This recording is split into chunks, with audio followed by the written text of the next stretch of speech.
দাদা, একটা সাহায্য করতে পারবেন? চায়ের দোকানে থাকা লোকটা কিছুটা সন্দেহের চোখে আমার দিকে তাকিয়ে বলল, কি চাই? আমাকে একটু এই ঠিকানাটা বলে দেবেন?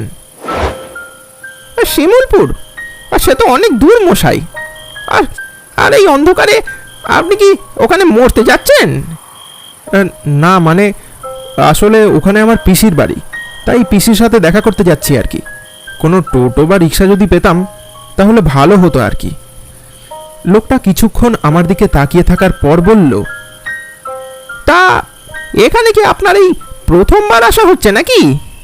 না, মানে আমি কলকাতায় থাকি আর কি, খুব একটা আসার সময় পাই না। আজ বহু যুগ হলো এখানে আসিনি। সে তো আপনাকে দেখেই বুঝেছি। আপনি যখনই আমাকে ওই ঠিকানাটা এসে জিজ্ঞেস করলেন তখনই আমার সন্দেহ হয়েছিল।